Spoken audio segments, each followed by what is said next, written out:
You're listening to Rabbi Aryeh Wolbe, Director of Torch, the Torah Outreach Resource Center of Houston. This is the Jewish Inspiration Podcast. We now continue day number 90 on page 535 of the Treasure for Life edition of the Orchos, Tzaddikim, the Ways of the Righteous. Klalo shel davar. Here is a fundamental principle. Yivdok adam be'atzmo eza avera hu ragil ba. A person should always inquire within themselves, what sin do I have a habit of performing? V'yimar lasos gedorim lihizoyer lihishamir me'os avera. And he should make fences and barriers to protect himself from falling to those sins. So if a person has a sin, any sin you can imagine, a person, let's say, has a sin of eating something that's prohibited. Torah says not to eat it. Can't help myself. If it be, something which God forbid, the Torah tells us that we should not eat milk and meat together. Oh, I see that cheeseburger advertisement on the Super Bowl ads, and I'm like, I can't resist. There's a number of ways for a person to protect themselves. Number one, don't go there. Don't go there. A person who can't protect themselves from looking at things that are inappropriate, you have to create a barrier, like your magnificent phone. It has no internet. It's an amazing invention. V'yimar lasus gedorim. Make a fence, a barrier to protect yourself from falling into that trap again, into that sin. Gam yivdok atzmo be'ezem mitzvah hu rafui. Person should see not only what mitzvah, what sin he is regular with, what sin he has a habit of transgressing, but also what mitzvah am I weak at? Yavin tchilo ma goram lo shehu rafui ba. What caused me to be weak and lax in this mitzvah? Kigon adam batlan. Person wastes a lot of time, so then things happen. When a person wastes time, they lose track of responsibilities. They lose track of priorities. Yavin tchilo habitual ba midvarim betelim.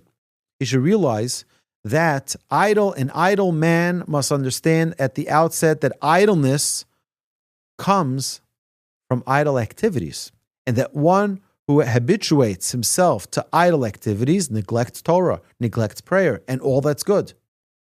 Umishu kovei atzmo l'dvarim betelim u'mizbatel mitoro mitfilo mikol tuv. Lochein yehi zoriz lehistalik min ha'anoshim hamidabrim dvarim betelim v'lo lehischaber imayim. Therefore, the best thing, not to waste time and become someone who's lax at life. Don't hang around other people who are lax at life. The people who sit around and talk idle chatter all the time, that's probably not the right gang for you. It's probably not the right friendships for you. Don't connect with them. Don't get together with them. I remember a woman here in this class. She said to me, but Rabbi, my girlfriends, this lady was saying, we all get together and we sit at Starbucks and we talk about everybody. That's what we do and we love doing it. We've been doing it for years. And now you're telling me we're not allowed to talk about other people? We're not allowed to say negative things about other people? You're going to take away all the fun. This is what we do. We spend time every single day at Starbucks. Not every day, once a week. And we talk Lashon Hara. That's what we do. And now you're telling me I can't say that. What am I going to do? So if someone wants to work on that sin of not speaking negatively about others, the best thing is to probably not hang out with those friends. And the minute you stop connecting with those people who influence you in that way, you will heal and cure yourself from that illness. And this is what a person should do with all of his negative traits. Person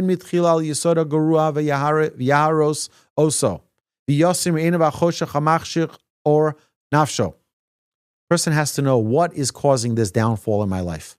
When I understand what is bringing that to me, now I know what to stay away from.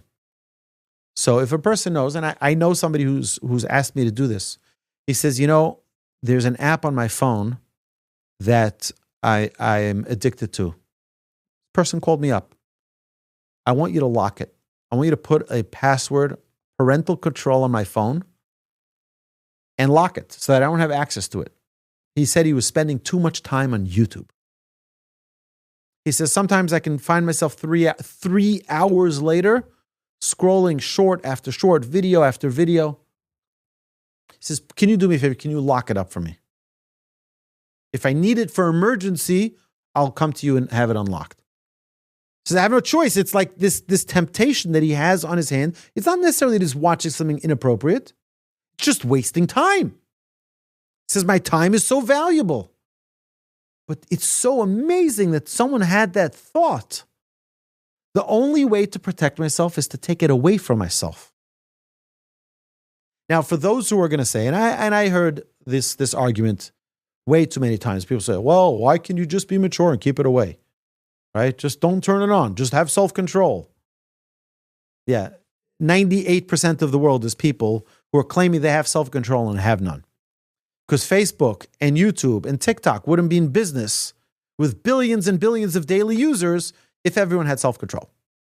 Because I guarantee you that if you asked someone, how much is the right amount of time to spend on those apps, on those social media apps, they'll say probably 10 minutes a day. And how much do you spend a day on it? Probably 2 hours. Most people on average are spending 2 hours a day on social media. That's crazy. I will tell you a secret though. I'll tell you a secret. They did a study on the Fortune 50 CEOs, top 50 companies in the world. And they spoke to the CEOs. And you know what? They all had a common habit. They didn't look at their phones till 11 o'clock in the morning. In the morning, they felt that their mind was fresh. They got their productivity, they got their work done. Their bulk of their work, and then, okay, let's catch up with what's going on in the world. Understand that you need to have self-control to be productive. If you're going to be sold to something like that, you're going to lose opportunity. A person has to know his weaknesses. You have to destroy what it is that is your weakness. This darkness that it brings in your life, remove that darkness and bring light to your soul. You need to do this ASAP. Don't wait around. Don't push it off till later. You got to do it immediately. If a person is lazy in detecting his traits, his negative traits, it's going to become so solidified in your way of life that you just can't change it. Right? How many times have you seen people, well, it's just the way I am. That's the way God made me. That's not the way God made you. That's the way you made you. You made yourself to have a habit. The best example, habits of eating.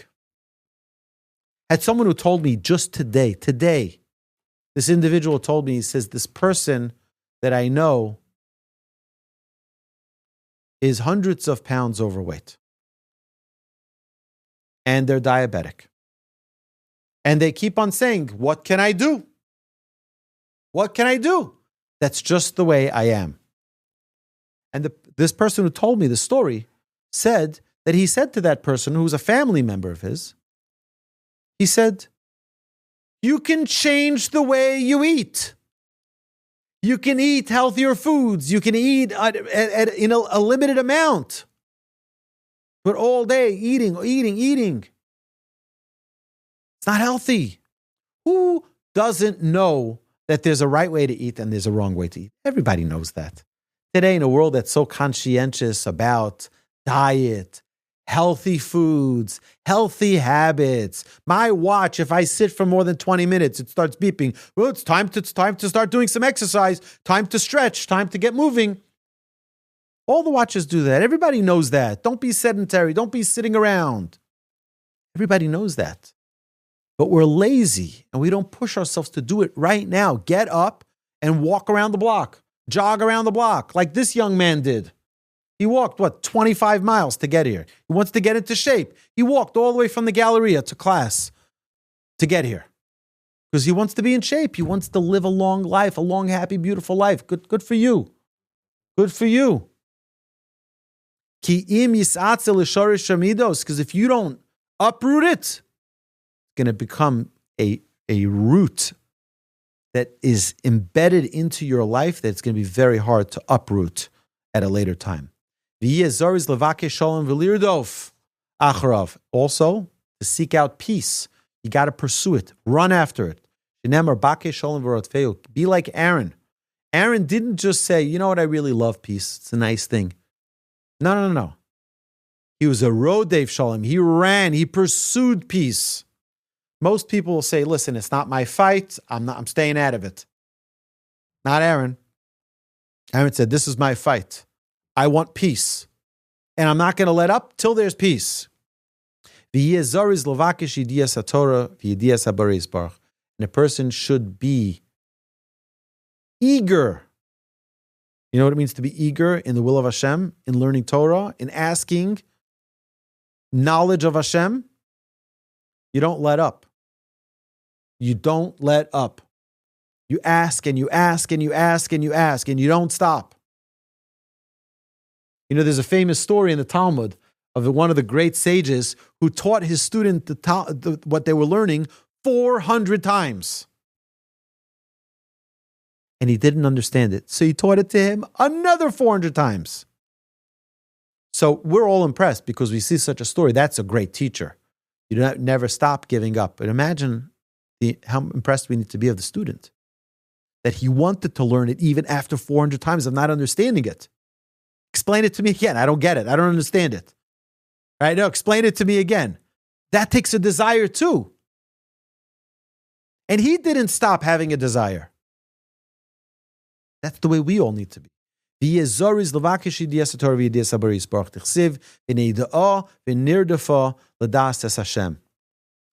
verse states, and you will know, and we will know, and we will run to know Hashem. As it says in Ethics of Our Fathers, exile yourself to a place of Torah, meaning remove yourself from the distractions. You're like in an exile. You're locked down to a place of Torah study. It means you have no distractions. And be eager to seek out righteousness. Therefore, it says, righteousness shall you pursue. As the verse states in our Torah, in Yeshaya, listen to me, pursuers of righteousness, seekers of Hashem. It's important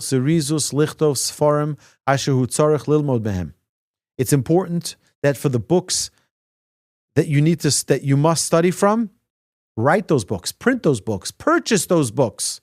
I've seen so many magnificent people here in this room where we talk about a certain book that we should learn or we should own, and they immediately come after class. They're like, okay, they take a picture. They immediately go on Amazon, buy it. Rabbi, it's coming to my house tomorrow. There you go. Right there, the book is right there. No wasting time. Tomorrow, it's in my house. That eagerness is the eagerness the Torah is talking about. That's a high level. It's a very high level because it's not just, an idea in my mind. One day I'll get to it. No. Right now. Because right now is the only moment. This is your moment. When you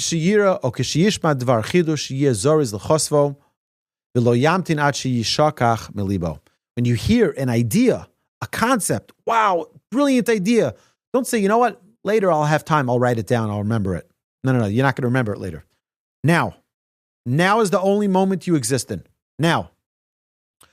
Amar Rabbi Yehuda ben Tema, the Mishnah tells us in Ethics of Our Fathers, Rabbi Yehuda ben Tema teaches us, be bold like a leopard, light as an eagle, swift as a deer, and strong as a lion.